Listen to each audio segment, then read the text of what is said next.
Hello everyone, my name is Swapnil sir and इस video में discuss करने वाले हैं क्लास 12th का मैथमेटिक्स। हम लोग डिस्कस कर रहे थे चैप्टर डेफिनेट इंटीग्रेशन। हमारा इंडेफिनेट हो गया था और हमने डेफिनेट जस्ट रिसेंटली स्टार्ट किया था और बहुत टाइम हो गया उसको लेक्चर बनाए हुए। तो आज अपन एक डिफरेंट डेफिनेट इंटीग्रेशन का जो सेकंड टॉपिक जो है वो हम लोग स्टार्ट करने वाले हैं। तो बेसिकली मैंने लास्ट क्लास में याद होगा तो डेफिनेट इंटीग्रेशन क्या होता है, उसका फिजिकल ज्योमेट्रिकल मीनिंग क्या होता है, जब ज्योमेट्री में ग्राफ बनाएंगे तो डेफिनेट इंटीग्रेशन क्या रिप्रेजेंट करता है, फिर उसका एक फंडामेंटल थ्योरम हमने देखा था। अब आज के क्लास में हम लोग कुछ प्रॉपर्टीज ऑफ डेफिनेट इंटीग्रेशन देखने वाले हैं। तो पूरे जो डेफिनेट इंटीग्रेशन जो चैप्टर है उसमें यही जो भी सबसे जो इंपॉर्टेंट टॉपिक है वो यही प्रॉपर्टीज है। यूजुअली क्या होता है, जो क्वेश्चन जो पूछे जाते हैं वो इन्हीं प्रॉपर्टीज पे बेसिस, इन्हीं प्रॉपर्टीज के बेस पे क्वेश्चंस पूछे जाते हैं। तो इसलिए ये टॉपिक तुम्हें अच्छे से ग्रास्प करना है, अलग अलग क्वेश्चंस में अलग अलग चीजें अप्लाई कैसे करनी है वो सब भी देखना है। ठीक है, तो ये मैं पहले तो बोर्ड का ही टॉपिक कवर कर रहा हूं, पहले 3-4 लेक्चर तो अभी बोर्ड तक ही चलेगा एंड उसके बाद नेक्स्ट उसके बाद आगे फर्दर जब मैं वॉलिस फॉर्मूला 2-3 जब बताऊंगा वो सब मेंस एंड एडवांस के टॉपिक है जो कि मैंने स्टार्टिंग में बता दिया था तुम लोग को। तो चलो प्रॉपर्टीज ऑफ डेफिनेट इंटीग्रेशन। तो सबसे पहली प्रॉपर्टी से स्टार्ट करते हैं। अगर इंटीग्रेशन में हमारे पास एफ एक्स डी एक्स को इंटीग्रेशन है, एफ एक्स फंक्शन का इंटीग्रेट कर रहे हैं, इंटीग्रेशन कर रहे हैं विद रिस्पेक्ट टू एक्स, और अगर लिमिट यहाँ पे ए से ए जा रहे हैं, ठीक है, तो तुम लोग यहाँ पे क्या लिख सकते हो, जैसे कि सपोज मैं इसको प्रूफ, हर एक प्रॉपर्टी का प्रूफ के लिए मैंने जगह छोड़ी है, तो बहुत सिंपल से प्रूफ है, ठीक है, कुछ है नहीं वैसे तो उसके अंदर। सपोज अगर एफ एक्स एफ एक्स का integration, F x D x का इंटीग्रेशन आ रहा है जी एक्स प्लस सी, ठीक है, तो अगर हम लोग लिमिट लगाते हैं ए से ए, तो क्या कहता है न्यूटन लेबनिट्ज थ्योरम, जो भी लेबनिट्ज थ्योरम क्या कहता है, जो भी है थ्योरम, तो जी एक्स प्लस सी हम लोग ऐसे लिखते थे, याद होगा तो लोअर लिमिट ए, सॉरी यहाँ पे भी अपर लिमिट भी क्या है, ए है इस पर्टिकुलर केस में। तो देखो जब पुट करोगे तो ये बन जाएगा जी ए प्लस सी माइनस, और वापस से जब एक्स की जगह ए पुट करोगे तो वापस से जी ए प्लस सी बन जाएगा। तो देखो ये पूरा का पूरा टर्म ही कैंसिल हो रहा है। इसीलिए अगर लोअर लिमिट और अपर लिमिट किसी इंटीग्रेशन का सेम है तो उसको तुम डायरेक्टली बोल सकते हो कि उसकी वैल्यू क्या आने वाली है, 0। तो बहुत ही इंपॉर्टेंट प्रॉपर्टी और सिंपल प्रॉपर्टी है, सच कुछ है नहीं इसके अंदर। सेकंड प्रॉपर्टी क्या है, अगर कई बार क्या होता है तुम्हें लिमिट्स इंटरचेंज करने होते हैं, ये जो लोअर लिमिट और अपर लिमिट है, कई बार यहाँ पे एक्चुअल में क्या होता है 1 से 3 अगर दिया होता है तो मतलब लोअर से कम से ज्यादा होता है, लेकिन कई बार हो सकता है तुम्हारे क्वेश्चन में उल्टा भी दिया हो, जैसे कि 5 से 2 दिया हो और तुम्हें उसको अगर इंटरचेंज करना है तो तुम उसको 5 से 2 को 2 से 5 में इंटरचेंज कर सकते हो। बस जब इंटरचेंज करोगे याद रखना एक माइनस साइन का फर्क पड़ेगा। जैसे कि देखो इसको भी प्रूफ करते हैं, कुछ प्रूफ में कुछ अलग तो नहीं है इसके अंदर। तो अगर ए से B integration F X, suppose A से बी छोड़ो, पहले ए से पहले integration F x D X अगर हमारे पास है जी एक्स प्लस सी, तो हमारे पास अगर देखोगे जब लिमिट्स लगाऊंगा डेफिनेट इंटीग्रेशन करूंगा,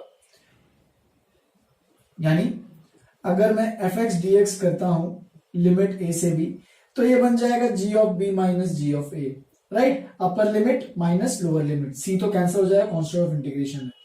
अब जब इसमें से मैं अगर सपोज मैं उल्टा निकालू बी से A f x D x, तो सोचो क्या आएगा, तो बी से A f x D x upper limit g of A minus lower limit g of B. तो देख सकते हो ये दोनों इक्वेशंस को देखो ध्यान से, फर्स्ट इक्वेशन और सेकंड इक्वेशन, तो दोनों इक्वेशन में आ रहे हैं, देखो जीबी माइनस जी है, इसमें जी ए माइनस जीबी है, तो बस माइनस का फर्क है। इसीलिए जब ए से B f x D x हम लोग इंटीग्रेट करते हैं और अगर मुझे लिमिट्स उल्टे इंटरचेंज करना है, बी से ए चाहिए, तो बस माइनस का एक फर्क आ जाएगा। तो ये एक इंपॉर्टेंट प्रॉपर्टी है, इसको स्टार मार्क कर दो। नेक्स्ट एक और इंपॉर्टेंट प्रॉपर्टी है, ये क्या बोल रहा है, ऐसा इसका एक एग्जांपल अगर बताना वो भी बता सकता हूं, उसमें कुछ दिक्कत नहीं है, कि अगर सपोज तुम्हें 3 से 1 एक्स स्क्वायर डी एक्स पूछ रहा है, प्रॉपर्टी 2 के लिए बता रहा हूं, तो इसको तुम इंटीग्रेट करके एक्स क्यूब बाय 3 लिख सकते हो, और तुम चाहिए तो यहाँ पे माइनस बाहर ले सकते हो, 1 से 3 डायरेक्टली कर सकते हो। मैं देखो लिमिट इंटरचेंज कर दिया है डायरेक्टली, एक स्टेप यूज करके मेरे को पता है कि 3 से 1 है, तो मैंने यहाँ पे 1 से 3 कर दिया चेंज। तो बस अब इंटीग्रेट करो तो ये बन जाएगा 3 क्यूब 27 माइनस 1 क्यूब 1 अपॉन 3, तो ये बन जाएगा माइनस 26 बाय 3। तो इस तरीके से हम लोग लिमिट्स को इंटरचेंज करके बस माइनस का इंट्रोडक्शन करना है। नेक्स्ट प्रॉपर्टी नंबर 3 बहुत ही इंपॉर्टेंट प्रॉपर्टी है, जो बहुत लोग इसमें कंफ्यूज रहते हैं। देखो यहाँ पे क्या है, एफ एक्स डी एक्स ए से बी अगर इंटीग्रेट करते हो तो उसको तुम F t d T A से बी लिख सकते हो। तो देखो यहाँ पे बस फर्क क्या है, यहाँ पे बस यहाँ पे एक्स था तो यहाँ पे टी है। तो जब भी तुम ऐसे इंटीग्रेशन लेते हो तो उससे कुछ वेरिएबल चेंज करते हो तो उससे कुछ फर्क नहीं पड़ रहा है। देखो बहुत लोग यहाँ पे कंफ्यूज क्या होता है कि देखो सपोज एग्जांपल लेता हूं, चलो एक्स डी एक्स 1 से 2 अगर इंटीग्रेट करने जाओगे तो ये क्या आएगा एक्स स्क्वायर बाय 2, और जब लिमिट्स पुट करेंगे 1 से 2 तो ये बन जाएगा 2 स्क्वायर, 4 माइनस 1 स्क्वायर 1, तो 3/2 आ जाएगा। अब अगर मैं x की जगह बस ये चेंज करता हूं कि टी डी टी, बस वेरिएबल चेंज कर दिया, तो देखो उससे फर्क क्या पड़ेगा, फर्क तो कुछ भी नहीं पड़ेगा। 1 से 2 अभी पुट करेंगे तो 2 स्क्वायर माइनस 1 स्क्वायर, तो अभी भी वैल्यू कितनी आएगी 3/2। तो देख सकते हो दोनों ही इक्वेशंस में क्या हो रहा है कि वैल्यू सेम आ रही है। इसीलिए डेफिनेट इंटीग्रेशन क्या होता है, वो independent of variable of integration होता है, कि चाहे वहां पे वेरिएबल x हो चाहे वहां पे वेरिएबल t हो, उससे फर्क नहीं पड़ रहा, इंटीग्रेशन की जो वैल्यू आएगी वो एग्जैक्टली सेम आएगी। डेफिनेट इंटीग्रेशन के लिए वैलिड है। अगर ये बस इनडेफिनेट की बात करता, अगर सपोज यहाँ पे लिमिट्स नहीं होते तो यहाँ पे आंसर x में आता, यहाँ पे आंसर t में आता, तो वहां पे इनडेफिनेट के लिए सेम नहीं है, जबकि ये डेफिनेट के लिए क्या होगा, एक पर्टिकुलर वैल्यू आएगी और वो दोनों की वैल्यू क्या रहेगी, सेम। तो यहाँ पे तो प्रूफ में मुझे बताने की जरूरत नहीं है, मैं यहाँ पे लिख देता हूं दिस इज नॉट सब्सटीट्यूशन। ठीक है, बहुत लोग कंफ्यूज होते हैं कि ये सब्सटीट्यूशन है और सब्सटीट्यूशन करने चालू हो जाते हैं, तो ये सब सब्सटीट्यूशन इसमें कुछ नहीं यूज किया मैंने, ये बस वेरिएबल चेंज, इसको चाहिए तो समझना है तो वेरिएबल चेंज लिख दो, वेरिएबल चेंज प्रॉपर्टी। ठीक है, वेरिएबल चेंज प्रॉपर्टी ऐसे करके लिखना है तो याद रख सकते हो। तो डेफिनेट इंटीग्रेशन में अगर तुम वेरिएबल चेंज करते हो तो उससे इंटीग्रेशन चेंज नहीं होता है। बस सब जगह जहां पे भी एक्स लिखा है वहां पे हर जगह में तुम्हें टी डालना है। ये नहीं कि एक जगह एक्स डाला एक जगह एक्स नहीं डाला, वैसा नहीं, सब जगह जहां पे भी एक्स था वहां पे तुम्हें वेरिएबल चेंज करना है, टी यू जो भी वेरिएबल यूज करना है यूज कर सकते हो। प्रॉपर्टी नंबर 4, ये सबसे इंपॉर्टेंट प्रॉपर्टी है और इसी पे भी क्वेश्चंस थोड़े बहुत करने वाले हैं हम लोग आज। तो ये प्रॉपर्टी क्या कहता है, देखो, तो ये प्रॉपर्टी कहता है कि अगर a से b मैं इंटीग्रेट कर रहा हूं fx को विद रिस्पेक्ट टू x, तो ये इंटीग्रेशन को तुम सेपरेट कर सकते हो दो अलग अलग इंटीग्रेशन में। अगर सपोज देखो यहाँ पे अगर नंबर लाइन पे ये a है और ये b है और c कहीं ना कहीं तो बीच में वैल्यू ऐसे आ रही है। ठीक है, सपोज मैं ऐसे बनाता हूं, इधर नीचे देखो, सपोज ऐसा कुछ है, ये a है ये b है और यहाँ पे ऐसा कुछ, यहाँ पे कोई पॉइंट आ रहा है हमारे पास c, ये a है ये b है। तो जैसे कि याद होगा तो मैंने डेफिनेट इंटीग्रेशन का ज्योमेट्रिकल मीनिंग बताया था कि वो area under the curve with respect to x axis रहता है अगर dx है। तो देखो अगर तुम्हें a से b मतलब यहां से लेके यहां तक ये पूरा कर्व इस fx फंक्शन को इंटीग्रेट करना है, यानी ये पूरा का पूरा एरिया निकालना है, तो तुम क्या कर सकते हो, यहां से a से c में पहले एरिया निकालो, यानी ये वाला एरिया, और उसको ऐड कर दो c से b वाले एरिया के साथ। तो दोनों एरियाज को अलग अलग ऐड करके तुम लोग टोटल इंटीग्रेशन में निकालना है तो निकाल सकते हो। यहाँ पे बस याद रखना जो c की वैल्यू है वो क्या होती है, a और b के बीच में होती है यूजुअली। ठीक है, तो देखो यहाँ पे अगर इसको मैं प्रूफ करने जाऊंगा तो कैसे प्रूफ करेंगे, तो कुछ नहीं है, बस अगर इंटीग्रेशन fx dx को मैं gx प्लस c मान लेता हूं, ठीक है, तो इंटीग्रेशन a से b fx dx अगर मैं निकालूंगा तो देखो इसमें मुझे lower limit upper limit minus lower limit करना है, तो ये बन जाएगा gb माइनस ga। सिमिलरली अगर मैं a से c निकालता हूं fx dx, ये ऊपर वाले के लिए कंफ्यूज मत होना, तो ये बन जाएगा g of c minus g of a। Further अगर मैं c से b निकालता हूं इंटीग्रेशन fx dx, तो ये बन जाएगा g of b minus g of c। अब देखो ये तीन इक्वेशंस है, अब मैं सेकेंड और थर्ड इक्वेशंस को ऐड कर रहा हूं, देखो सेकेंड और थर्ड इक्वेशंस को ऐड करेंगे तो ये बन जाएगा a से c fx dx plus c से b fx dx is equal to, यहां पे क्या है देखो, ये दोनों को ऐड करूंगा तो g ऑफ c और g ऑफ c कैंसिल, बचेगा g of b minus g of a। But g of b minus g of a first equation से देख सकते हो, g of b minus g of a क्या है, तो वो है a से b fx dx, hence proved. तो ये बहुत ही इंपॉर्टेंट प्रॉपर्टी है, स्पेशली प्रॉपर्टी 4 और प्रॉपर्टी 2 और प्रॉपर्टी 3 तीनों के तीनों इंपॉर्टेंट प्रॉपर्टी है। वन में तो तुम्हें कुछ बोलने की जरूरत ही नहीं है, वो तो बाय डिफॉल्ट दिखता ही है। ठीक है, ये प्रॉपर्टी का यूज क्या कहां पे आता है, जैसे कि अगर फंक्शन क्या होता है कि अलग अलग इंटरवल्स में अलग अलग फंक्शन दिया है, जैसे कि तुमने पहले भी किया होगा ऐसा कि fx इज इक्वल टू ऐसा कुछ दिया रहता है कर्ली ब्रैकेट बना के, यहाँ पे एक फंक्शन कुछ x की वैल्यू के लिए, फिर यहाँ पे एक और, फिर यहाँ पे, तो ऐसा कुछ अगर fx दिया है तो उसके लिए हम लोग को यूज होती है ये प्रॉपर्टी कि अभी देखो एक फंक्शन नहीं है, तीन अलग अलग फंक्शन है तीन अलग अलग इंटरवल्स में। तो सपोज तुम्हें किसी एक इंटरवल से दूसरे इंटरवल तक निकालना है तो हर एक फंक्शन को उसके करस्पॉन्डिंग इंटरवल से स्टार्ट करते चलोगे। मतलब जैसे कि अगर यहाँ पे सपोज ये एक एग्जांपल लेता हूं आगे में ही ताकि समझ में आएगा, पहले ये जो चार प्रॉपर्टीज लिखे इनको अच्छे से नोट को एक बार लिख लो। चलो फिर आगे बढ़ते हैं। मैंने यहाँ पे कुछ एग्जांपल्स लिखे हैं तो एक एक करके डिस्कस करते हैं। जैसे कि मैंने कहा, ये पहली प्रॉब्लम, पहला एग्जांपल देखो ध्यान से, कि अगर फंक्शन ऐसे दो अलग अलग इंटरवल में दो अलग अलग फंक्शन दिया हुआ है तो उसके लिए तुम्हें वो जो फोर्थ प्रॉपर्टी है उसका यूज करना पड़ेगा। जैसे कि देखो यहाँ पे क्वेश्चन में निकालना क्या है, 2 से 5 इंटीग्रेशन dx पूछा है। तो देखो तुम्हें 2 से 5 अगर करना है इंटीग्रेट, तो देख सकते हो 2 से 5 में एक पॉइंट पे फंक्शन का डिफरेंशियल चेंज हो रहा है। जैसे कि देखो यहाँ पे 3 से पहले में ये है, 3 से बाद में ये है, तो 3 से पहले में तुम्हें लिखना पड़ेगा फिर x प्लस 3 dx, ठीक है। और 3 के बाद में तुम लोग लिख सकते हो 3 से लेके लास्ट कहां तक जा रहा है, देखो 5 तक।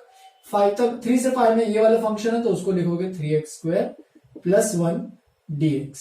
तो देख सकते हो ये बन जाएगा x square by 2 plus 3x, इसका इंटीग्रेशन कर दिया है। अब लिमिट्स बस तुम्हें पुट करना है। फिर यहाँ पे भी अगर देखोगे तो ये बन जाएगा 3x स्क्वायर का x क्यूब बाय 3 प्लस 1 का x, तो ये बन जाएगा लिमिट्स। अब क्या पुट करोगे, 3 से 5। बाकी तो तुम्हारा काम आसान हो गया। देखो 3 स्क्वायर 9 बाय 2, 3 3 9, ये अपर लिमिट पुट किया, minus lower limit 4 by 2 plus 6, 3 to the 6। फिर इसका भी same, upper limit 5 cube 125 plus 5 और लोअर लिमिट 3 क्यूब 27 प्लस 3। तो देखो बस अभी वैल्यू कैलकुलेट करना तुम्हारा काम है, बाकी तो तुम लोग कर ही सकते हो। तो ये बन जाएगा कितना, तो ये बन जाएगा 2 1 जा 2 2 जा, तो ये बन जाएगा 8, तो ये बन जाएगा 9 बाय 2, 9 माइनस 8 बन जाएगा 1, प्लस ये बन रहा है 130 और ये बन रहा है माइनस 30। तो देखो ये 100 हो रहा है, तो 101 प्लस 9 बाय 2, तो अगर ये वैल्यू कैलकुलेट करोगे तो ये बन जाएगा 202 प्लस 9, तो ये बन जाएगा 211 डिवाइड बाय 2, ठीक है। तो इस तरीके से वैल्यू आ जाएगी। Next example 2, greatest integer dx। अब एग्जांपल 2 3 और 4 मेडिकल वालों को करने की जरूरत नहीं है, क्योंकि ग्रेटेस्ट इंटीजर और मॉड्यूलस के फंक्शंस नहीं पूछता है, तो तुम लोग आगे वाला पार्ट स्किप कर सकते हो। तो ग्रेटेस्ट इंटीजर, जैसे कि फ्लैश ओवर लोगों सबको पता है ग्रेटेस्ट इंटीजर क्या होता है, हर इंटीजर पे ब्रेक होता है, ठीक है, ऐसे ऐसे ऐसे, ठीक है, हर इंटीजर पे ब्रेक होता है। तो ये देखो 0 से 3 तक जाना है, तो हर इंटीजर के बीच में तुम्हें इसको ब्रेक करना पड़ेगा। 0 से 1, 1 से 2, 1 से 2, फिर उसके बाद 2 से 3। तो देखो 0 से 1, 1 से 2, 2 से 3, तो ऐसे 3 केसेस में ब्रेक करना पड़ेगा। बस मैंने क्या किया, हर इंटीजर पे ब्रेक किया। तो अब देखो जब x की वैल्यू 0 से 1 के बीच में है, तो ग्रेटेस्ट इंटीजर देखो 0 से 1 के बीच में ग्रेटेस्ट इंटीजर कितना होता है, 0, तो ये बन जाएगा 0 इंटू dx। फिर 1 से 2 में ग्रेटेस्ट इंटीजर कितना हो जाएगा, 1 से 2 में ग्रेटेस्ट इंटीजर हो जाएगा 1, तो ये बन जाएगा 1 dx। और 2 से 3 में ग्रेटेस्ट इंटीजर कितना बन जाएगा, 2, तो ये बन जाएगा 2 dx। तो देख सकते हो ये तो 0 ही रहेगा, इसमें तो कोई डिफिकल्टी नहीं होनी चाहिए, 0 इंटू एनीथिंग 0 हो जाएगा। प्लस ये क्या रहेगा, देखो तो ये बन जाएगा x, इसका इंटीग्रेशन लिमिट 1 से 2, और इसका इंटीग्रेशन बन जाएगा 2x, वापस से लिमिट 1 से 2, तो ये बन जाएगा 2 माइनस 1, अपर लिमिट माइनस लोअर लिमिट, और ये बन जाएगा 2 इंटू 2 माइनस 1, वापिस से अपर माइनस लोअर, तो ये 1 plus 2 which is equal to 3। अब यहाँ पे देख सकते हो, तो यहाँ पे अगर एरिया भी निकालते हो ना 0 से 3 के बीच में, तो उससे भी आंसर आ जाएगा। देखो 0 से 3 के बीच में एरिया अंडर द कर्व ये है और ये है, तो देख सकते हो यहाँ पे एक स्क्वायर बन रहा है जिसका साइड लेंथ 1 है, ये एक रेक्टेंगल बन रहा है जिसका ब्रेड्थ 1 है और लेंथ 2 है। तो देख सकते हो इसका 2 आ रहा है, इसका 1 आ रहा है, तो टोटल 3 आना चाहिए। तो ये सब भी तरीके होते हैं जो कि तुम आगे एरिया अंडर द कर्व में सीखोगे। तो अभी एरिया का टेंशन मत लेना, बस समझना है कि फंक्शन चेंज कहां पे हो रहा है। जैसे कि मॉड 2x माइनस 3 की बात करेंगे, तो ये फंक्शन कहां पे चेंज होगा, सबको तो पता ही है, 2x माइनस 3 या फिर माइनस 2x प्लस 3। तो 2x माइनस 3 यानी पॉजिटिव से कब खुलेगा, तो इसका क्रिटिकल पॉइंट निकालो, तो x इक्वल टू 3/2 आ रहा है, तो 3/2 से आगे में पॉजिटिव, 3/2 से पहले में ये नेगेटिव। तो देखो इसको जब ब्रेक करेंगे 3/2 कितना होता है 1.5, तो 0 से 2, तो 1.5 उनके बीच में कहीं ना कहीं तो आ रहा है, तो तुम यहाँ पे ब्रेक कर सकते हो ऐसे 0 से 3/2, 0 से 3/2, देखो 3/2 से पहले में, तो 3/2 से पहले में नेगेटिव से ओपन हो रहा था, तो मैं इसको लिखूंगा minus 2x plus 3 dx। Further दूसरा वाला केस 3/2 से देखो 1.5 से कहां तक मैक्स जा रहा है, 2 तक जा रहा है, तो 3/2 से आगे में पॉजिटिव से ओपन होगा, यानी 2x माइनस 3 dx, राइट। अब देखते जाओ, तो इसको इंटीग्रेट करेंगे तो माइनस 2x का तो हो जाएगा माइनस एक्स स्क्वायर, और 3 का बन जाएगा 3x, 0 से लिमिट से 0 से 3/2, प्लस इसको भी इंटीग्रेट करो x स्क्वायर माइनस 3x, इसका भी लिमिट है 3/2 से 2। अब बस अपर माइनस लोअर करते जाओ, तो 3/2 का होल स्क्वायर तो 9/4 आएगा, यहां पे भी 3/2 पुट करोगे x की जगह तो बन जाएगा 9/2, तो ये अपर लिमिट हो गया। लोअर लिमिट पुट करो तो 0 प्लस 0 हो जाएगा दोनों, तो लोअर लिमिट तो पूरा 0 हो जाएगा। यहाँ पे अपर लिमिट पुट करो 2 का स्क्वायर 4, 3 2 6, ये अपर लिमिट हो गया। माइनस लोअर लिमिट पुट करो तो 3/2 का स्क्वायर 9/4 माइनस 9/2। तो चेक कर सकते हो, अभी वैल्यू निकालना तुम्हारा काम है। 9/2 माइनस 9/4, तो हाफ माइनस 1/4, तो ये मेरे ख्याल से 9/4 ही हो रहा है। ये तो 0 ये हट जाएगा।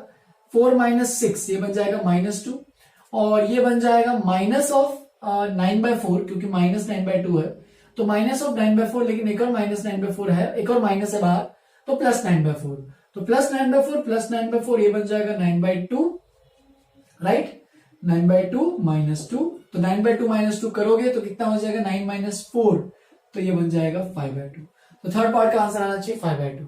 Next, mod of 1 + 2 cos x। अब देखो ये भी मॉड जो है, इसको भी तुम्हें सोचना है कि इसका क्रिटिकल पॉइंट क्या आएगा।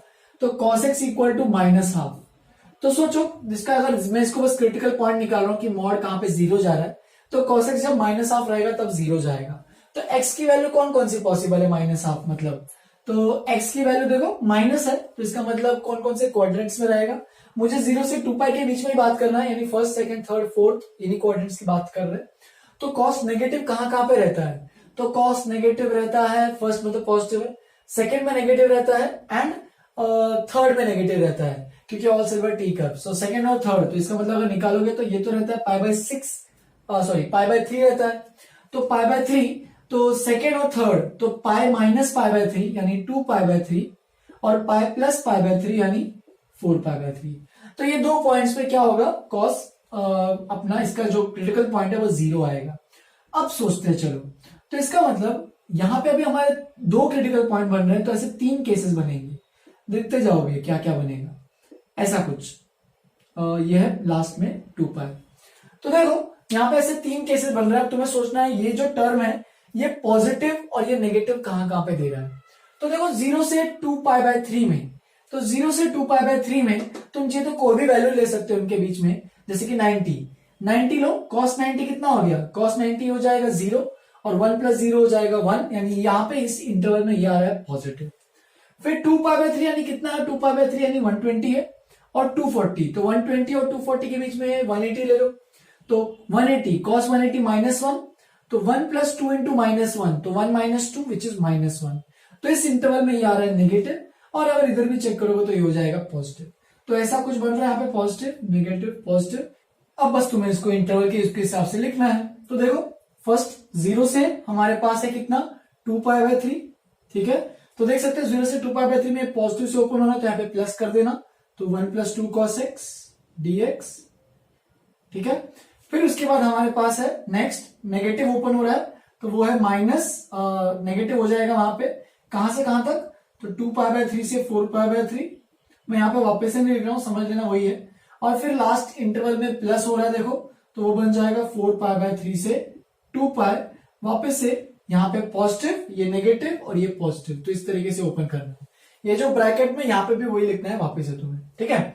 अब बस इसको इंटीग्रेट करते हैं, तो सबसे पहला देखो क्या बन रहा है, 1 का इंटीग्रेशन x, 2 cos x का बन जाएगा 2 sin x, और यहाँ पे लिख दो 0 से 2π/3। फर्दर नेक्स्ट इंटरवल में देखो x + 2 sin x, उसका भी इंटीग्रेशन वही रहने वाला है, बस बाहर में माइनस मत भूलना। तो ये है 2π/3 से 4π/3। फर्दर लास्ट केस जो है वो उसका भी इंटीग्रेशन वही रहेगा, x + 2 sin x, और वो बन रहा है 4π/3 से 2π। तो देखो इस तरीके से आगे प्रोसीड करते जाना है। तो देखो नेक्स्ट केस, अब बस upper limit minus lower limit करते जाओ। तो अपर लिमिट है 2π/3, और साइन 2π/3 होता है सेकेंड क्वाड्रेंट में, तो साइन π/3 यानी 60, तो होता है √3/2, तो साइन 2π/3 भी √3/2 रहेगा, और 2 से मल्टीप्लाई करोगे तो वो बस बच जाएगा √3। तो ये तो अपर लिमिट हो गया। माइनस लोअर लिमिट, तो लोअर लिमिट 0 पुट करो तो 0, और साइन 0 भी 0, तो ये हो गया पहला टर्म। नेक्स्ट टर्म माइनस है बाहर, तो यहाँ पे 4π/3 पुट करो सीधा पहले टर्म में अपर लिमिट, ठीक है। और यहाँ पे साइन 4π/3 होगा -√3/2, तो यहाँ पे बस चेंज कर देना, ये बन जाएगा -√3, तो ये हो गया upper limit. Similarly lower limit भी पुट करो, तो ये 2π/3 यहाँ पे आ जाएगा, और साइन 2π/3 जैसे कि हमने पहले भी चेक किया है वो है +√3, तो ये हो गया ऐसे इस तरीके से सेकेंड टर्म। हमने अपर लिमिट माइनस लोअर लिमिट कर दिया। फिर बचा एक और लास्ट टर्म है, उसको भी लिखेंगे। तो वो क्या बन रहा है, देखो अपर लिमिट पुट करते हैं वो है 2π, प्लस 2 इंटू साइन 2 पाई, तो साइन 360 तो 0 हो जाएगा क्योंकि साइन 0 के बराबर, तो वो तो 0 आ गया, माइनस लोअर लिमिट तो ये बन जाएगा 4 pi by 3 plus sign 4 pi by 3 कितना होगा -√3/2, तो ये बन जाएगा 2 से मल्टीप्लाई करेंगे तो -√3। तो बस इसकी अभी वैल्यू तुम्हें खुद से निकालनी है, तो देखो वैल्यू कैसे निकलेगी। तो ये बन जाएगा देखो 2 पाई बाय 3 प्लस √3, बाकी तो 0 है। फिर ये बन जाएगा देखो 4 pi by 3 minus 2 pi by 3, तो ये तो 2 पाई बाय 3 बनेगा, लेकिन बाहर में माइनस है तो -2 पाई बाय 3 ऐसे आएगा। फिर इसका देखो -√3 माइनस √3, तो -2√3 बन रहा है, लेकिन एक और माइनस बाहर में तो +2√3 बनेगा। फर्दर ये वाला जो टर्म बचा है 2 पाई माइनस 4 पाई बाय 3 बन जाएगा 2 pi by 3 and minus of -√3 बन जाएगा +√3। तो देख सकते हैं यहाँ पे 2 पाई बाय 3 कैंसिल, तो एक 2 पाई बाय 3 बच रहा है, √3 2√3 3√3 1√3, तो ये बन जाएगा सब मिला के 4√3। तो इस तरीके से इसका जो आंसर आएगा एग्जाम्पल 4 का वो आएगा 2 पाई बाय 3 प्लस 4√3। तो इस तरीके से इंटरवल्स में ब्रेक करके तुम्हें वो जो प्रॉपर्टी नंबर 4 को अप्लाई करना अच्छे से आना चाहिए। लिख लो इसको अच्छे से, आगे और भी कुछ प्रॉपर्टीज देखते हैं और उन पे भी कुछ एग्जांपल्स करेंगे, पहले इतना नोटबुक में अच्छे से लिखो और समझो। चलो फिर आगे बढ़ते हैं, मैंने और भी कुछ एग्जांपल्स लिए हैं, ठीक है। तो न्यूक्लियस वालों को ये सब टेंशन लेने की जरूरत नहीं है, क्योंकि मेडिकल वालों को ये सब ऐसे टाइप के क्वेश्चंस एग्जाम में नहीं पूछता है, तुम्हें ये सब करने की जरूरत नहीं है, बोर्ड वाले एग्जाम्पल्स नहीं है, ठीक है। तो मेंस और एडवांस के लेवल्स के क्वेश्चन है ये, तो इनको समझते चलो। तो देखो एग्जाम्पल नंबर 5, यहाँ पे आप देखो क्या दिया है, यहाँ पे टी के रिस्पेक्ट में इंटीग्रेशन कर रहे हैं, लेकिन √t है और √t का ग्रेटेस्ट इंटीजर है। तो देखो यहाँ पे t की वैल्यू कहां से कहां तक जा रही है, जो t की वैल्यू वो है 0 से 9, तो अगर 0 से 9 जा रही है तो √t की वैल्यू कहां से कहां जाएगी, तुम जी तो राइट हैंड साइड में ऐसे लिख सकते हो, t जा रहा है 0 से 9, तो √t कहां से कहां जाएगा, तो वो जाएगा 0 से √9 यानी 3 तक जाएगा, राइट। अब √t 0 से 3 तक जा रहा है, यानी इसका मतलब ग्रेटेस्ट इंटीजर अगर √t लोगे तो वो कौन कौन सी वैल्यूज लेगा, तो वो 0 से 1 में 0 ले सकता है, फिर 1 से 2 में 1 ले सकता है, फिर 2 से 3 में 2 ले सकता है, तो ये 3 प्रकार की वैल्यूज ले सकता है। तो इसीलिए तुम्हें यहाँ पे क्या करना पड़ेगा, ऐसे केसेस बनाने पड़ेंगे। कैसे बनाओगे केसेस, तो देखो ये बस ग्रेटेस्ट इंटीजर ये कहां कहां पे इंटीजर जा रहा है वो सोचना है बस तुम्हें। ये जो √t है, ये √t ये क्योंकि ग्रेटेस्ट इंटीजर के अंदर है, तो ये कहां कहां पे इंटीजर जा रहा है, तो देखो सबसे पहले 0 से 1 में जा रहा है, देखो t इंटीजर कब आएगा, तो 0 तो है ही, 1 भी जाएगा, तो 0 से 1 में, तो 0 जब t की वैल्यू 0 से 1 है तो √t भी 0 से 1 रहेगा, और उसका अगर ग्रेटेस्ट इंटीजर निकालोगे तो वो 0 आ जाएगा, तो ये पहला टर्म बन जाएगा 0 dt। सेकेंड टर्म, फिर देखो 1 से लेके कहां तक जा रहा है, तो 1 से लेके आप मुझे जाना, देखो मुझे अभी इसका वैल्यू क्या चाहिए, √t की वैल्यू क्या चाहिए, 2 चाहिए, ठीक है। क्यों 2 चाहिए वैसे तो, क्योंकि यहाँ पे नेक्स्ट 1 तो हो गया, अभी 1 मैंने पुट किया तो t की वैल्यू 1, अब 2, तो 2 में देखो कितना आ रहा है, t की वैल्यू 4 आ रही है, यानी 1 से लेके अगर मैं 4 की बात करूंगा तो 1 से लेके 4 में इसकी रेंज आएगी √t की रेंज 1 से 2, और 1 से 2 जा रहा है तो उसका ग्रेटेस्ट इंटीजर अगर निकालोगे तो 1 dt बनेगा। फर्दर अगर लास्ट केस जो बचा 4 से 9, तो देखो 4 जब पुट करेंगे तो √4 2 है, और 9 जब पुट करें तो √9 3 है, तो ये जो √t की वैल्यू 2 और 3 के बीच में बन रही है, तो उसका ग्रेटेस्ट इंटीजर कितना हो जाएगा 2। तो बस हमें यहाँ पे ग्रेटेस्ट इंटीजर की कुछ प्रॉपर्टी जो भी है उनका यूज करना है, ठीक है, और कुछ करने की जरूरत नहीं है। तो पहला तो 0 हो गया, उसको करने की जरूरत नहीं है, बाकी ये t बन रहा है 1 से लेके 4, ये 2t बन रहा है 4 से लेके 9, कैलकुलेशन करो अभी, 4 - 1 अपर माइनस लोअर लिमिट, तो ये बन रहा है 2 इंटू 9 - 4 अपर लिमिट माइनस लोअर लिमिट, तो ये बन रहा है 3 प्लस यहाँ पे कितना आ रहा है देखो 5 इंटू 2 10, तो ये बन रहा है फाइनल आंसर 30। तो फिफ्थ एग्जाम्पल का फाइनल आंसर है 30। नेक्स्ट एग्जाम्पल देखते हैं, example number 6, box of x+2। तो बॉक्स ऑफ x+2 तुम्हें निकालना है, वापस वही ग्रेटेस्ट इंटीजर करना है। तो देखो x+2 अब कहां पे इंटीजर जा रहा है वो सब चेक करो, ठीक है। x+2 कहां पे इंटीजर जा रहा है, क्योंकि हर इंटीजर पे क्या होगा, ब्रेक होने वाला है। -1 से 3 के बीच की बात करनी है, ठीक है।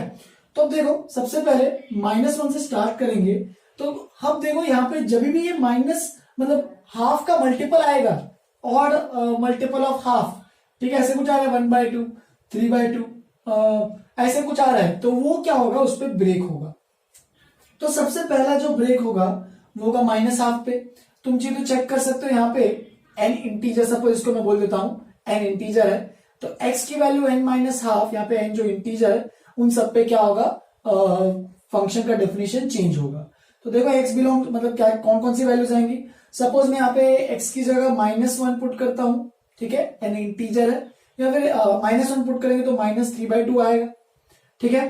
फिर उसके बाद x की जगह -0 पुट करता हूं तो -हाफ, फिर हाफ, फिर 3/2। तो ये सब वैल्यूज पे क्या होने वाला है, 5/2। ये सब वैल्यूज पे क्या होना है, चेंज होने वाला है। तो -1 से स्टार्ट कर रहे हैं, सबसे पहले आएगा -हाफ, ठीक है। तो इसकी वैल्यू के बारे में बात करेंगे, पहले आगे बढ़ते हैं, सबको ब्रेक कर लेते हैं। फिर -हाफ से आएगा +हाफ में, ठीक है।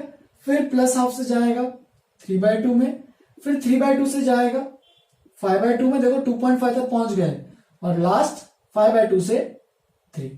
तो यहां पे ऐसे अलग अलग टोटल कितने करेंगे, 5 केसेस बनेंगे, और पांचों केसेस में कुछ इंटीजर वैल्यूज आने वाले हैं। देखते कैसे, -1 पुट करके देखो, यहाँ पे -1, तो -1 पुट करोगे तो -1 + हाफ, तो ये -हाफ बन रहा है, -0.5, और यहाँ पे -हाफ पुट करो तो 0 आ रहा है। तो बेसिकली इसकी जो वैल्यू अंदर की वो -0.5 से 0 जा रही है, और उसका ग्रेटेस्ट इंटीजर अगर निकालोगे तो वो बन जाएगा -1। सिमिलरली -हाफ पुट करो तो 0 आ रहा है, हाफ पुट करो तो 1 आ रहा है, तो इसका मतलब अंदर की वैल्यू 0 से 1 के बीच में है, तो उसका ग्रेटेस्ट इंटीजर 0। ऐसे इधर कैलकुलेट करोगे, हाफ पुट करोगे 1, 3/2 पुट करोगे x की जगह तो 2, तो 1 से 2 के बीच में ग्रेटेस्ट इंटीजर 1 आएगा। सिमिलरली इसमें कैलकुलेट करोगे तो 2 से 3 के बीच में तो 2 आएगा, और यहाँ पे 5/2 पुट करो तो ये बन जाएगा 3 से ऊपर, मतलब 3 आ रहा है, एंड 3 पुट करोगे तो ये बन जाएगा 3.5 आ रहा है, तो 3 से 3.5 में ग्रेटेस्ट इंटीजर 3 रहेगा। तो इस तरीके से भी ओपन करो तो देखो -1 x लिमिट्स -1 से -हाफ, ये तो 0 है, इसको इग्नोर मार देना। ये x बन रहा है तो हाफ से 3/2, फर्दर ये बन रहा है 2 इंटू x, तो ये बन जाएगा 3/2 से 5/2, ठीक है। और लास्ट में ये 3 इंटू x, ये बन रहा है 5/2 से 3।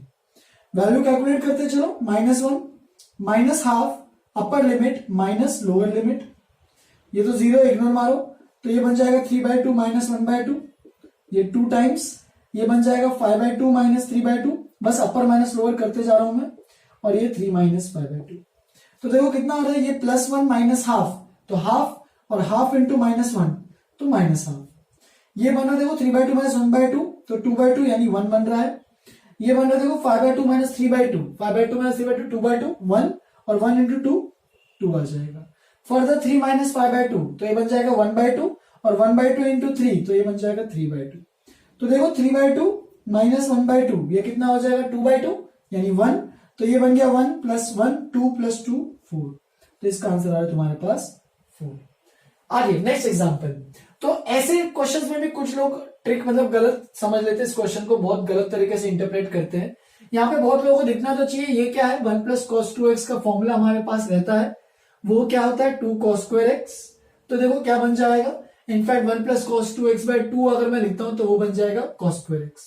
तो इसको तुम लिख सकते हो 0 से पाई √ cos square x dx, ठीक है। अब यहाँ पे बहुत लोग क्या करते हैं, सीधा लिख देते हैं इसको cos x, लेकिन मैंने पहले ही बताया था बहुत जगह कि √x² जब भी आता है तो उसको mod x लिखते हैं, तो ये याद रखना है अच्छे से। तो यहाँ पे क्या बन जाएगा देखो 0 से पाई mod of cos x dx। तो देखो क्या बन जाएगा ये, तो ये बन जाएगा, तुम्हें केसेस मतलब अलग अलग इंटरवल में बांटना पड़ेगा। cos 0 कब आता है, तो 0 से पाई मतलब π/2 पे 0 जाता है, तो ये इंटरवल में ब्रेक हो जाएगा 0 से π/2, और दूसरा इंटरवल आएगा π/2 से पाई। तो देखो 2 क्वाड्रेंट्स है, ठीक है। ये मैंने बस क्रिटिकल पॉइंट निकाला इनके बीच का, जब मुझे mod 0 जा रहा था, मतलब अंदर की वैल्यू फंक्शन की 0 जा रही थी। अब देखो 0 से π/2 यानी फर्स्ट क्वाड्रेंट में cos कैसा रहता है, पॉजिटिव, तो उसको पॉजिटिव से ही ओपन करेंगे cos x dx। While second quadrant देखो π/2 से पाई में सेकेंड क्वाड्रेंट में cos होता है नेगेटिव, तो उसको तुम्हें लिखना पड़ेगा -cos x dx। अब बस इंटीग्रेशन करना तुम्हारा काम है, cos x का integration sin x, lower limit 0 upper limit π/2, ये माइनस को मैं बाहर ले रहा हूं, और वापस से cos x का इंटीग्रेशन sin x π/2 से पाई। अब बस upper limit minus lower limit करो, तो sin 90 यानी sin π/2, sin π/2 is 1 minus sin 0 is 0 minus sin pi, तो sin पाई 0 होता है, और माइनस sin 90 इज 1। तो देखो कितना बन रहा है, तो ये बन जाएगा 1 तो ये बन गया, और ये -1 तो आ जाएगा +1 that is equal to 2। Hence जो 7th पार्ट का आंसर है वो आना चाहिए 2। लेकिन बहुत लोग यहाँ पे मॉड नहीं लेते हैं और सीधा गलत आंसर आ जाता है। तो अगर मॉड लेते हो तो प्रॉपर आंसर आएगा, मॉड नहीं लेते हो तो तुम अगर देखोगे तो कॉस का डायरेक्टली साइन आ जाएगा और साइन पाई माइनस साइन 0, तो दोनों 0 0 के 0 आ जाएगा, जबकि करेक्ट आंसर होना चाहिए 2। तो ऐसे टाइप के ट्रिकी क्वेश्चन तुम्हें सॉल्व करना आना चाहिए। नेक्स्ट ऐसा कुछ है, तो देखो ऐसे क्वेश्चन में भी तुम लोग सॉल्व कर सकते हो। कैसे करो कि इसका ये जो ग्राफ है इसका क्रिटिकल पॉइंट निकालो। चाहिए तो इस पर तुम देख सकते हो ये x+3 इंटू x माइनस 1 ऐसे फैक्टराइज हो रहा है। तो देखो इसके दो क्रिटिकल पॉइंट्स है, वो है -3, 1। तो इसका मतलब -3 पे भी चेंज होगा और 1 पे भी चेंज होगा। तो इसका मतलब 0 से 2 के बीच में यहाँ पे तो बस एक ही क्रिटिकल पॉइंट आने वाला है 1। तो 0 से 1 और 1 से 2 में ऐसे दो इंटरवल्स में ब्रेक करोगे। अब मैंने ऐसे दो इंटरवल में क्यों ब्रेक किया, क्योंकि 1 से पहले और 1 के आगे में कुछ अलग अलग वैल्यूज देगा। तुम चाहिए तो पुट करना है तो चेक कर सकते हो, अदरवाइज तुम ऐसे भी देख सकते हो। देखो x+3 इंटू x+1 यही तो टर्म है ना। तो देखो -3 और 1 क्रिटिकल पॉइंट है और बाकी तुम्हें वीवी कर्व आता है तो प्लस माइनस प्लस, ठीक है। तो देख सकते हो 1 से पहले में 0 से 1 में देखो यहाँ पे देख रहे हो 1 से पहले में नेगेटिव और 1 से आगे में पॉजिटिव, तो ये बन जाएगा माइनस और अंदर में फंक्शन पूरा का पूरा वैसे ही लिखो x² + 2x - 3 dx, और ये वाला बन जाएगा प्लस और अंदर में वापस से वही सेम फंक्शन dx। बस यहाँ पे माइनस लिखना मत भूलना और यहाँ पे प्लस, ठीक है। फिर नेक्स्ट माइनस इंटीग्रेट करते हैं तो x² का x³ 3, 2x का x² बन जाएगा, डायरेक्ट लिख रहा हूं मैं, 3 का बन जाएगा -3 का 3x, lower limit 0 upper limit 1।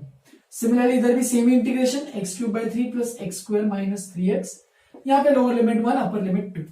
तो ये बन जाएगा, देखो अपर लिमिट पुट कर रहा हूं तो 1/3 + 1 - 3, लोअर लिमिट पुट कर रहा हूं 0 + 0 - 0, ठीक है। सिमिलरली यहाँ पे भी अपर लिमिट पुट कर रहा हूं तो ये बन जाएगा 2³ 8/3, 2² 4, 3 2 6, तो ये बन गया अपर लिमिट। लोअर लिमिट बन जाएगा 1/3 + 1 - 3। तो ऐसा बन गया। अब वैल्यू कैलकुलेट करना तुम्हारा काम। तो देखो 1/3 + 1, या फिर ये करो 1 - 3, 1 - 3 -2 और -2 + 1/3, तो ये बन जाएगा -5/3, और ये तो 0 ही है पूरा, तो -5/3 इंटू माइनस, तो ये बन जाएगा +5/3। तो पहला वाला टर्म जो बन रहा है वो बन रहा है +5/3, यहां से पूरा टर्म आ गया। फिर उसके बाद देखो क्या क्या बन रहा है, 8/3 ये बन गया -2, तो 8/3 -2 और कैलकुलेट करोगे तो वो हो जाएगा 8 - 6 2/3। फर्दर 1/3 और ये बन जाएगा -2, तो 1/3 -2 वही -2 + 1/3, तो -5/3 बन रहा है, लेकिन ऑलरेडी एक माइनस है बाहर में तो वो बन जाएगा +5/3। तो बस देखो यहाँ पे क्या क्या आ रहा है, 5 और 5 10 + 2 12/3 विच इज इक्वल टू 4।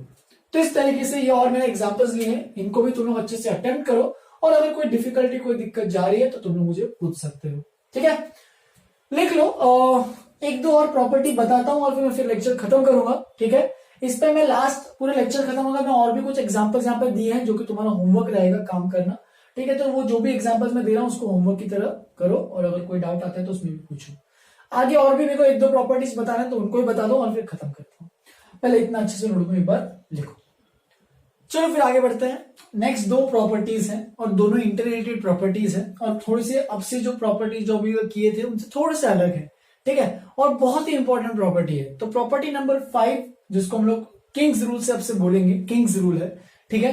तो किंग्स रूल में यहाँ पे इंपॉर्टेंट प्रॉपर्टी के बारे में क्या है कि यहाँ पे देखो अगर ए से बी अगर इंटीग्रेशन हो रहा है एफ का, तो तुम यहाँ पे बिना इंटीग्रेशन के लिमिट चेंज किए तुम यहाँ पे जो वेरिएबल है इस क्वेश्चन के अंदर तुम उसको ही डायरेक्टली चेंज कर सकते हो। कि यहाँ पे लिख सकते हो, देखो a + b, देखो lower limit plus upper limit -x dx, ठीक है। तो ये प्रूफ करते हैं। चलो डिफिकल्ट प्रूफ कुछ नहीं है इसका, बहुत सिंपल सा प्रूफ है।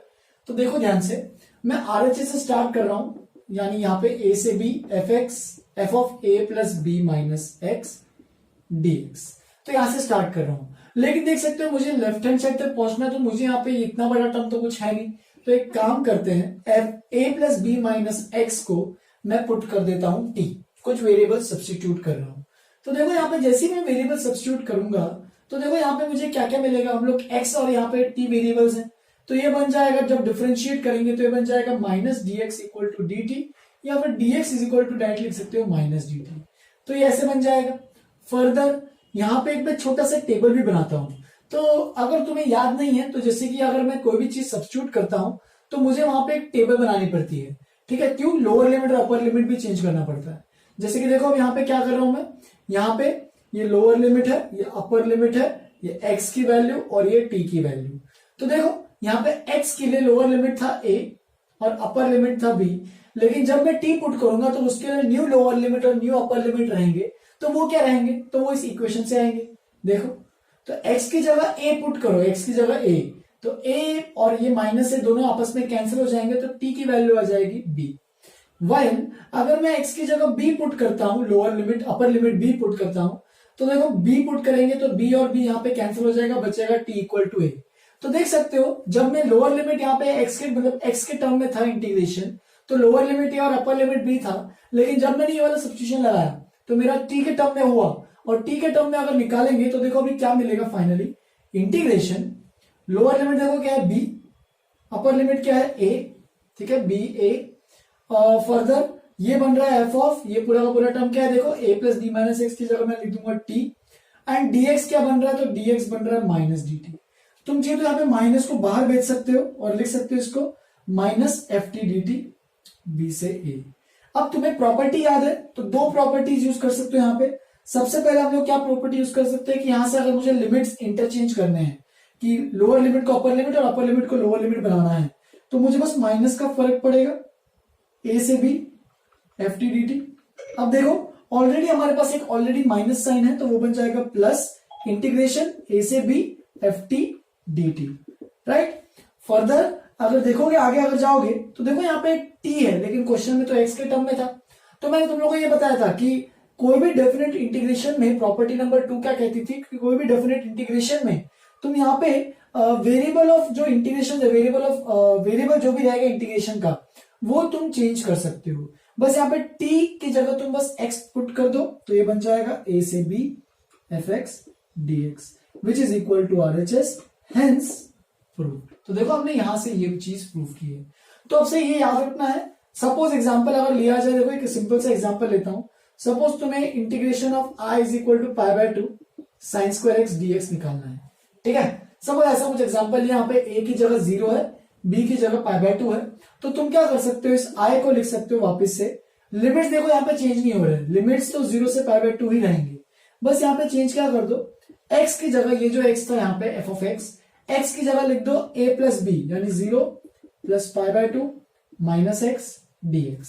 तो देखो ये क्या बन जाएगा, तो ये बन जाएगा यहाँ पे ध्यान से देखोगे तो ये बन जाएगा i इज इक्वल टू, आगे लिख रहा हूं मैं थोड़ा सा, i इज इक्वल टू, तो देखो ये बन जाएगा 0 से पाई by 2 sine square pi by 2 minus x dx। अब sine pi by 2 minus x क्या होता है, cos x, तो ये बन जाएगा cos स्क्वायर एक्स dx 0 से पाई बाय 2। अब देखो ध्यान से, तो यहाँ पे देखो ये एक इंटीग्रेशन i की वैल्यू आ रही है और हमारे पास क्वेश्चन में ये था, तो बस फर्क क्या पड़ा है, यहाँ पे साइन स्क्वायर एक्स है तो यहाँ पे cos स्क्वायर एक्स है। तो अगर मैं इन दोनों इक्वेशंस को अगर ऐड कर दूं तो मुझे क्या मिलेगा, देखो ध्यान से, तो मुझे मिलेगा हमारे पास ऐसा कुछ टर्म मिलेगा। देखो लेफ्ट हैंड साइड में आएगा i plus I which is 2i, ठीक है, और राइट हैंड साइड में देखो क्या मिलेगा 0 से पाई बाय 2, यहां पे साइन स्क्वायर एक्स है, दोनों का लिमिट 0 से पाई बाय 2 है, तो दोनों इंटीग्रेशंस को एक साथ लिख देते हैं, sine square x plus cos square x d x which is equal to कितना होता है 1। तो देखो कितना आसानी से हो गया, 2i is equal to 1 dx, और 1 को इंटीग्रेशन करोगे तो x आएगा, तो 0 से पाई बाय 2, यानी 2i is equal to pi by 2 minus 0, या फिर i इज इक्वल टू अगर देखोगे तो वो आ जाएगा पाई बाय 4। तो इस तरीके से एक एग्जांपल भी लिया है मैंने, इस एग्जांपल को ध्यान से देखो। यहाँ पे अगर ऐसा कुछ अगर एग्जांपल है और उसको लिमिट्स ऐसे कुछ दिए हैं 0 से पाई बाय 2, तो उसको इस तरीके से इंटीग्रेट कर सकते हैं विद यूजिंग किंग्स रूल। तो यहाँ पे मैंने किंग्स रूल यूज किया, तो ये जो है इसमें कन्वर्ट हो गया, और फिर इसको फर्स्ट इक्वेशन इसको सेकेंड इक्वेशन मान के दोनों इक्वेशंस को ऐड किया, तो हमारे पास सिंपल टर्म बन गया जिसको सॉल्व कर सकते हैं। अदरवाइज अगर तुम्हें ये नहीं करना है तो तुम्हें साइन स्क्वायर एक्स को 1 माइनस कॉस 2x/2 में कन्वर्ट करना पड़ेगा, फिर उसको इंटीग्रेट करना पड़ेगा, फिर उसके लिमिट्स अपर लिमिट और लोअर लिमिट पुट करने पड़ेंगे। उससे अच्छा देखो कितना आसानी से सिंपल फॉर्म में हो गया। तो इसीलिए किंग्स रूल बहुत ही एक इंपॉर्टेंट रूल है जो बहुत अलग अलग क्वेश्चन, बहुत डिफिकल्ट क्वेश्चन को सिंपल कर देता है। ठीक है, ये तो एक पर्टिकुलर एग्जांपल देगा, तुम ऐसे भी देखो कि बहुत सारे अलग अलग एग्जांपल्स में अगर अप्लाई करोगे तो अपने आप चीजें सिंपल होंगी। प्रॉपर्टी नंबर 6 भी इनफैक्ट वो भी किंग्स रूल ही है, बस उसका एक सबसेट, एक छोटा सा पार्ट है। तो देखो 0 से a अगर f x dx है, देखो यहाँ पे a से b था f x dx, यहाँ पे 0 से a है, तो बस यहाँ पे a की जगह 0 है, b की जगह a है। तो देखो यहाँ पे a की जगह 0, b की जगह a, तो 0 प्लस a, तो यहाँ पे बन गया a माइनस x। तो उसी का एक्सटेंडेड प्रॉपर्टी है एक्सटेंशन ऑफ प्रॉपर्टी 5, यहाँ पे लिख देता हूं एक्सटेंशन ऑफ प्रॉपर्टी 5, तो यहाँ पे लिख देना चाहिए तुम लोग भी।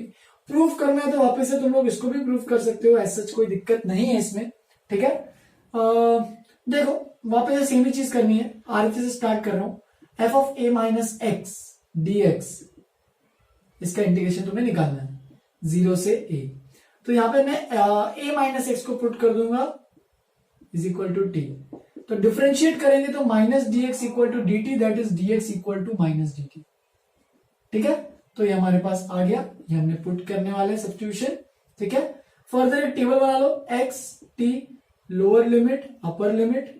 ठीक है, ऐसे टेबल बना लो साइड में।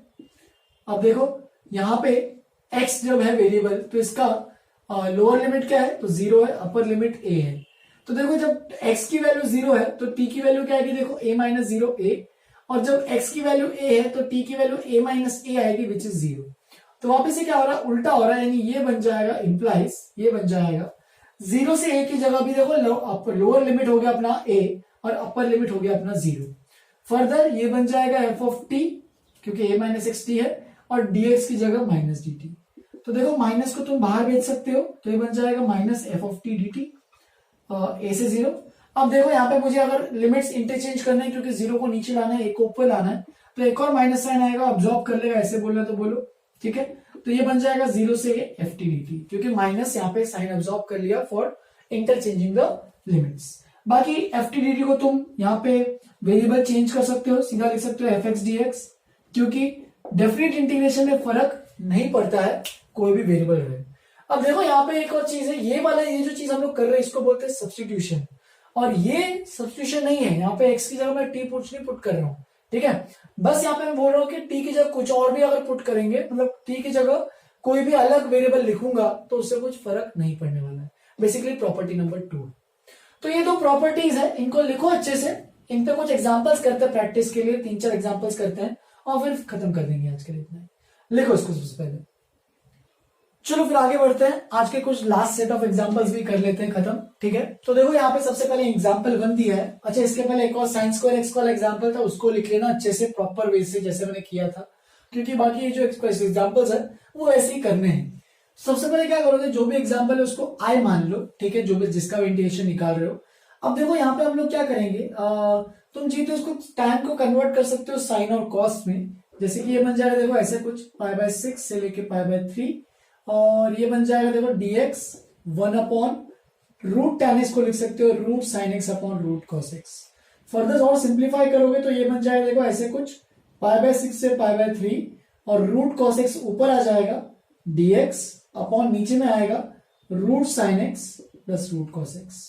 राइट, अब यहां पे लगाओगे किंग्स रूल, तो अप्लाइंग किंग्स रूल हमें क्या मिलेगा, देखो हमें मिलेगा, ये तो आई रहने वाला है क्योंकि चेंज नहीं होने वाला, तो ये बन जाएगा π/6 π/3।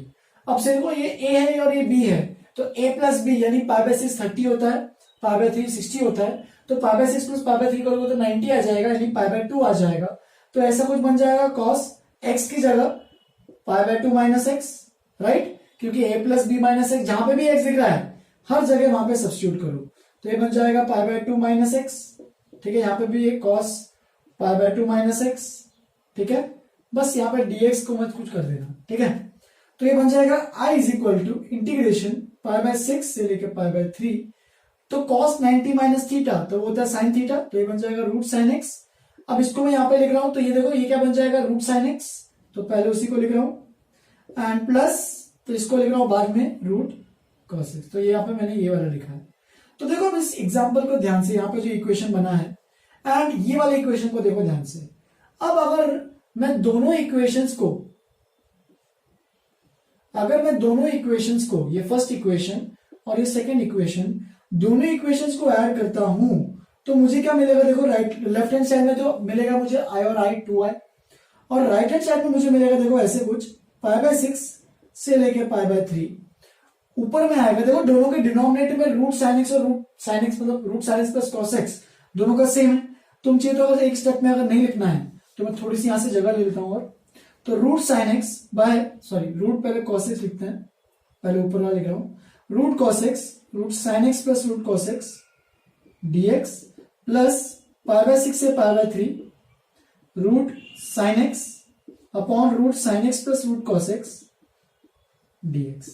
अब अगर देखोगे ध्यान से तो ये बन रहा है देखो 2i is equal to integration, दोनों इंटीग्रेशन को अगर मैं जोड़ देता हूं तो देखो दोनों का डिनोमिनेटर तो वही सेम चीज है, root sine x plus root cos x, बस ऊपर में क्या आ जाएगा रूट कॉस एक्स, दोनों ऐड हो जाएंगे प्लस रूट साइन एक्स, और नीचे में root sine x plus root cos x. अब अगर देखोगे एक्चुअल में पूरा का पूरा न्यूमरेटर और पूरा का पूरा डिनोमिनेटर एग्जैक्टली सेम चीज है, तो ये कैंसिल होके बन जाएगा 1, तो हमारे पास आएगा 2i इज इक्वल टू π/6 से लेके π/3 1 dx, राइट। यानी ये बन जाएगा x लिमिट्स π/6 से π/3, तो अपर लिमिट यानी π/3 माइनस π/6, तो 60 माइनस 30 आएगा यानी π/6 आएगा, therefore 2i is equal to π/6 यानी i जिसकी वैल्यू हमें निकालनी थी वो हो जाएगा π/12। यानी इसका इंटीग्रेशन देखो इतना कॉम्प्लिकेटेड इंटीग्रेशन है, इसको हमने निकाला है बिना इंटीग्रेशन इनडेफिनेट इंटीग्रेशन यूज किए, बस प्रॉपर्टीज से यूज करके हमने इसका बस किंग्स रूल का यूज करके हमने इसका इंटीग्रेशन की वैल्यू निकाली है जो कि है π/2। Next example 2। अब देखो इस एग्जांपल में तुम यहां पे इसको एक्सपैंड कर सकते हो, पावर 99 है, लेकिन सोचोगे तो एक्सपेंशन में बहुत डिफिकल्ट जाएगा, तो एक काम करो इसमें भी किंग्स रूल अप्लाई सीधे लगा दो, चाहिए तो आए मान लो, इसको कोई दिक्कत नहीं है। अप्लाइंग किंग्स रूल, ठीक है, अप्लाइंग किंग्स रूल, तो मुझे क्या मिलेगा देखो यहाँ पे a0 और b1 है, ठीक है, a0 b1, तो ये बन जाएगा देखो a प्लस बी कितना आएगा, तो a प्लस बी हमारे पास तो 1 आने वाला है, तो ये बन जाएगा x की जगह रिप्लेस करना पड़ेगा 1 माइनस एक्स, यहाँ पे भी x की जगह रिप्लेस करना पड़ेगा 1 माइनस एक्स, और इसकी पावर 99 है, dx 0 से 1। तो देखो क्या बन रहा है, तो ये बन रहा है 0 से 1 1 माइनस एक्स, और ये बन जाएगा 1 माइनस 1 तो कैंसिल हो जाएगा, माइनस माइनस बन रहा है x की पावर 99। देखो ध्यान से, अब तुम अगर सोचने जाओगे कि वापस से वही स्टेप लगाओ, देखो ये स्ट्रेट फॉरवर्ड नहीं है कि बार बार यही आई निकालो फिर ऐड करो, हर बार ये कहानी नहीं चलेगी, क्योंकि देखो अब ये आई है और ये भी वापस से बन गया है, अब इन दोनों को ऐड करोगे तो कुछ तुम्हें एज सच मिलने नहीं वाला है, तुम ऐड करके कुछ कॉमन देख सकते हो, लेकिन ऐड करने के बिना भी तुम इसके बारे में सोच सकते हो, मतलब ऐड करने की जरूरत ही नहीं पड़नी चाहिए। तुम अगर देखोगे, देखो इसको एक्सपैंड करना पड़ता इसलिए डिफिकल्ट जा रहा था, लेकिन अब इसको क्या एक्सपैंड करना है, इसको सीधा इसमें मल्टीप्लाई करो, सेपरेट करो सीधा 0 से 1, ये बन जाएगा 1 इंटू एक्स की पावर 99 दैट इज एक्स की पावर 99 एंड एक्स की पावर 1 इंटू एक्स की पावर 99 विच इज एक्स की पावर 100 dx। तो देखो इसको इंटीग्रेट तो कर ही सकते हो आप सब लोग, तो ये बन जाएगा एक्स की पावर 100 अपॉन 100 माइनस एक्स की power 101 upon 101, lower limit 0 upper limit 1, तो देखो कितना आ रहा है, अपर लिमिट पुट कर रहा हूं तो 1 की पावर 100 तो 1 ही रहेगा, तो ये बन जाएगा 1/100 माइनस 1/101, लोअर लिमिट 0/100 माइनस 0/101, तो ये तो पूरा ही कैंसिल हो गया क्योंकि 0 हो जाएगा, बचेगा 101 माइनस 100, तो ये बचेगा 101 माइनस 100 तो 1 ही बचेगा, और नीचे में इन दोनों का प्रोडक्ट, यानी ये आएगा अपना इस इंटीग्रेशन का फाइनल आंसर। तो देखो इतना बड़ा इंटीग्रेशन जिसका वैल्यू अगर तुम बाइनोमियल से निकालते, बाइनोमियल एक्सपैंड करते तो बहुत डिफिकल्ट हो जाता। इस डिफिकल्ट इंटीग्रेशन को हमने कितना सिंपल तरीके से एक्सप्रेस करके उसको इंटीग्रेट किया है, देखो इसमें ये कन्वर्ट हुआ और जिससे हमारा इंटीग्रेशन करना आसान हो गया। तो इसीलिए बहुत ही इंपॉर्टेंट होता है किंग्स रूल, जो कि डेफिनेट इंटीग्रेशन का सबसे गोल्डन रूल है, ठीक है, उसको माना जाता है गोल्डन रूल, बहुत अलग अलग जगहों में अप्लाई करके सिंपल डिफिकल्ट क्वेश्चंस को सिंपल कर देता है। नेक्स्ट एग्जांपल नंबर 3, ठीक है, तो इस एग्जांपल को देखो ध्यान से, यहाँ पे देखो कुछ समझ में आ रहा है क्या इसमें करना क्या है, नहीं तो सीधा क्या लगाओ, किंग्स रूल लगाओ, इसको चाहिए तो आए मान लो ये, ठीक है, और सीधा किंग्स रूल लगाओ, तो देखो किंग रूल लगाओगे तो ये 3 और ये 8 है, तो a प्लस बी कितना हो जाएगा, 3 और 3 प्लस 8 11, तो ये बन जाएगा इंटीग्रेशन 11, x की जगह रिप्लेस करोगे 11 माइनस एक्स, ये पूरे का होल स्क्वायर है। यहां पे भी x की जगह रिप्लेस करोगे 11 माइनस एक्स, इसका होल स्क्वायर हो जाएगा। फर्दर ये 11 और ये बन जाएगा 11 माइनस एक्स का होल स्क्वायर dx। अब देखो यहां पे 11 और 11 कैंसिल हो जाएगा, 11 माइनस 11, माइनस माइनस बन जाएगा प्लस, ये तो लिमिट्स वही रहेंगे 3 से 8, तो ये बन जाएगा प्लस एक्स स्क्वायर यानी एक्स स्क्वायर ही बनेगा। ये बन जाएगा 11 माइनस एक्स का होल स्क्वायर, और देखो यहां पे भी 11 और 11 कैंसिल, माइनस माइनस प्लस, तो एक्स का स्क्वायर एक्स स्क्वायर dx। अब देखो ये इक्वेशन को देखो ध्यान से, एंड जो अपना ओरिजिनल जो इक्वेशन था उसको देखो ध्यान से। अब इन दोनों इक्वेशन में तुम्हें क्या दिख रहा है, दोनों को ऐड कर दे वापस से, तो एडिंग 1 एंड 2, एडिंग, तो मुझे मिलेगा लेफ्ट हैंड साइड में 2i, देखो i और i 2i, सेम यही कर रहा हूं मैं। क्यों ये ऐड कर रहा हूं, क्योंकि देखो नीचे में ये जो टर्म है और इसके भी नीचे में सेम वही टर्म है, बस ये पहले लिखा है ये बाद में लिखा है, फर्क कुछ नहीं है। अब जब मैं ऐड करूंगा तो दोनों के डिनोमिनेटर का एलसीएम तो सेम रहेगा, बस यहाँ पे ऊपर में तुम दोनों को चीजों को ऐड करना पड़ेगा। तो मैं इस स्टेप में डायरेक्ट लिख रहा हूं, तुम लोग खुद सोचना इसको अच्छे से, मैं डायरेक्ट लिख रहा हूं यहाँ पे, ये बनेगा दिस प्लस दिस, न्यूमरेटर को ऐड कर दिया क्योंकि दोनों के डिनोमिनेटर जो है वो एग्जैक्टली क्या है, सेम। लेकिन जैसे ही मैंने ऐड किया देखा तो देखो न्यूमरेटर और डिनोमिनेटर भी दोनों के दोनों क्या हो गए, सेम, तो कैंसिल ही हो गया। तो इसका मतलब ये बन गया सीधा 1 dx, 3 से लेके 8, तो देखो 2y इज इक्वल टू कितना बन जाएगा x, lower limit 3 upper limit 8, यानी 8 minus 3 which is equal to 5, therefore i की वैल्यू आ जाएगी डायरेक्टली 5/2। तो देखो यहाँ पे तुम देख सकते हो ये भी क्वाड्रेटिक और ये भी क्वाड्रेटिक है, तो क्वाड्रेटिक बाय क्वाड्रेटिक जो हमने याद किया, याद होगा तो इंडेफिनिट इंटीग्रेशन में बहुत डिफिकल्ट तरीके से सॉल्व किया था, उसको कितना आसानी से कर पाए हैं, ठीक है। तो ये जो भी हम जुगाड़ लगा रहे हैं, किंग्स रूल लगा रहे हैं, अलग अलग जो फॉर्मुलेस प्रॉपर्टीज लगा रहे हैं डेफिनेट इंटीग्रेशन के, तो ये तुम्हें सोचना है कि कब लगाना है और कैसे लगाना है, और लगाने से क्या आसान हो रहा है या डिफिकल्ट हो रहा है, तो वो तुम्हें अपने आप प्रैक्टिस से ही समझ में आएगा। तो इसीलिए अभी तुम्हारा आज का काम ये रहेगा कि अपने एनसीईआरटी का ही क्वेश्चन जो सॉरी महाराष्ट्र स्टेट बोर्ड का जो भी टेक्स्ट बुक है उनके क्वेश्चंस को अच्छे से प्रैक्टिस करो, और 4.2 एक्सरसाइज है मेरे ख्याल से, 4.1 अभी नहीं करना, 4.2 करो। 4.2 के एक्सरसाइज में भी सारे क्वेश्चन करने की जरूरत नहीं है, मैंने अभी भी कुछ कुछ प्रॉपर्टीज छोड़े हैं जो कि नहीं बताए हैं, तो वो आगे नेक्स्ट क्लास में कवर करूंगा। तो स्टार्टिंग में तुम 5-10 क्वेश्चन है शायद मेरे ख्याल से, उसमें 10 क्वेश्चन अटेम्प्ट कर सकते हो, देखते जाओ, तुम उनको अटेम्प्ट करो, लगाओ, थोड़ा सा दिमाग दौड़ाओ। पहले रिकमेंड करता हूं सबको कि सॉल्व एग्जाम्पल्स उनके देखो, प्रैक्टिस करो, और अगर कोई डिफिकल्टी जा रही है तो पूछो। चलो फिर आज के लिए यहीं पे खत्म करते हैं, आज के लिए इतना ही। Have a good day, enjoy.